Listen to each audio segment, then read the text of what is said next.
ये पारमिता पूर्ण करने वाले जो बाद में बुद्ध बनने वाले हैं उसे बोधिसत्व कहते हैं। बोधिसत्व जो बोधि प्राप्त करेगा, जो विशेष ज्ञान प्राप्त करेगा, जो बुद्धत्व प्राप्त करेगा, ऐसे प्राणी को बोधिसत्व कहते हैं।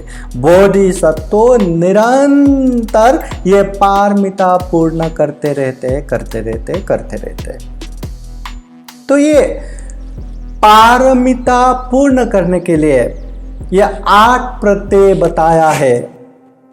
मनुसतं लिंग संपत्ति हेतु सत्तार दर्शनं पब्बजा गुण संपत्ति अधिकारो च छंदता अत्थ धम्मे समोधाना अभिनिहारो समीचति।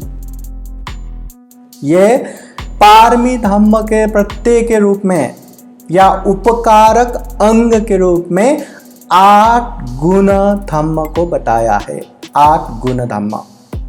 सबसे पहले ये पारमी जो पूर्ण करने वाले हैं उसको 8 अंग चाहिए। क्या? सबसे पहले एक मनुष्यतंग, ये मनुष्य होना चाहिए। जो पारमी पूर्ण करने के लिए अधिष्ठान करता है, संकल्प लेता है, वो मनुष्य होना चाहिए। मनुष्य ही ऐसा संकल्प ले सकता है, मनुष्य ही ऐसा अधिष्ठान ले सकता है। मनुष्य छोड़ के बाकी पशु पंछी तिर्यक प्राणियां ऐसे अधिष्ठान नहीं ले सकता। इसलिए सबसे पहले जो व्यक्ति बुद्ध होने के लिए प्रार्थना करता है या सम्यक संबुद्ध होने के लिए अधिष्ठान करता है, वो व्यक्ति सबसे पहले मनुष्यतंग, मनुष्य होना चाहिए। दूसरा लिंग संपत्ति। ये जो बुद्ध बनने वाले, जो सम्यक संबुद्ध होने के लिए प्रार्थना करते हैं ना, वो पुरुष होना चाहिए।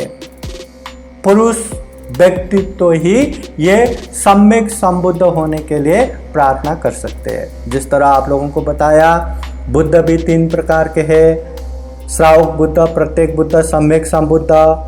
तो हर कोई यहाँ बुद्ध बन सकता है। यहाँ महिलाएं भी बन सकता है, पुरुष भी बन सकता है। हाँ, दुख मुक्त कोई भी बन सकता है, निर्वाण कोई भी प्राप्त कर सकता है, पारमिता कोई भी पूर्ण कर सकता है। मगर जो सम्यक संबुद्ध बनने वाले हैं, वो व्यक्ति अगर बुद्ध बनने के लिए प्रार्थना करना है तो वो पुरुष होना चाहिए। ये है 3 नंबर हेतु होना चाहिए। मतलब बुद्ध होने के लिए जब प्रार्थना करते हैं उसमें ये कारण भी होना चाहिए कि अगर वो चाहे तो वही समय में, उसी जन्म में वो अर्हत हो सकते हैं, निर्वाण प्राप्त कर सकते हैं। इतना पुण्य संस्कार उसमें है, ऐसा हेतु होना चाहिए। आप लोगों ने सुमेध तापस के बारे में सुना होगा। सुमेध तपस्वी, वो सुमेध तपस्वी का एक कहानी है कि ये सिद्धार्थ गौतम बुद्ध, उनका ये बुद्ध होने के लिए प्रार्थना कहाँ से शुरू हुआ, कहाँ से उन्होंने ये पारमिता पूर्ण करने का प्रारंभ किया। एक समय ये सुमेध तपस्वी बहुत ही धनवान परिवार में जन्म हुआ। जब उनके माता पिता गुजर गए तो सारे धन संपत्ति का अधिकार उसको मिला। देखा इतना धन संपत्ति, अभी क्या करेंगे इतना, चलो अभी दान देंगे। दान देना शुरू किया। दान देते देते भी खत्म ही नहीं होता, तो क्या करेंगे, जिंदगी तो ऐसा नहीं बिता सकते। तो उन्होंने जिसको जितना धन संपत्ति चाहिए उसको ले लो करके, मेरी तरफ से दान हुआ करके सारा त्याग करके हिमालय पर्वत में जाके ये तपस्वी बन के बैठा और तपश्चर्या पालन करके बहुत बहुत बड़े अर्थ समापति ध्यान, ऐसे बड़े बड़े ध्यान भी उन्होंने प्राप्त किया। एक समय ऐसे जा रहा था तो एक नगर में वहां पूरा लोग जमा हो रहा था। क्या है ये देखने गया, लोगों से पूछा तो पता चला वहां दीपंकर तथागत बुद्ध आने वाले हैं, इसलिए वो पूरा नगर सजा रहा है, साफ कर रहे हैं, रास्ता साफ बना रहा है। दीपंकर बुद्ध ये सुनने के बाद उसके मन में भी बहुत श्रद्धा उत्पन्न हुआ। उसे लगा मैं भी इस कार्य में कुछ मदद कर सकता हूँ, मैं भी करूँगा।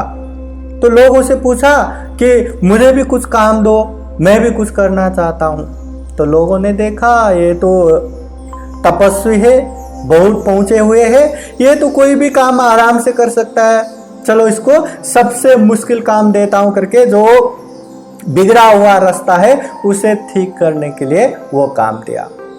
अगर सुमेध ऋषि चाहते तो वो एक ही झटके में अपने रिद्धि शक्ति या चमत्कारिक शक्ति से वो ठीक कर सकता था, साफ कर सकता था, मगर उनको लगा कि दीपंकर बुद्ध आ रहे हैं तो मैं अपने शारीरिक बल से, शारीरिक परिश्रम से ही ये ठीक करूँगा। तो बस काम पे लग गया। वहाँ भिक्षु सहित दीपंकर बुद्ध आ रहे थे, पहुंचने वाले हैं, पर काम खत्म नहीं हुआ। करते करते भी थोड़ा सा रह ही गया तो वो अपने आप को त्याग के तथागत बुद्ध के सामने ऐसे सो के बैठ गया कि ये तथागत बुद्ध के जो पाँव है कीचड़ में ना लगे, कि मेरे शरीर के ऊपर से ही जाए। दीपंकर बुद्ध ने देखा उनका श्रद्धा, उनका त्याग, तो दीपंकर बुद्ध उनके शरीर से पैर रख के पार किया और भिक्षुओं को मना किया कि ऐसे करने से। तो देखा अगर उस समय सुमेध ऋषि चाहते तो दीपंकर बुद्ध के उपदेश सुन के आराम से अरहत हो सकता था, निर्वाण प्राप्त कर सकता था।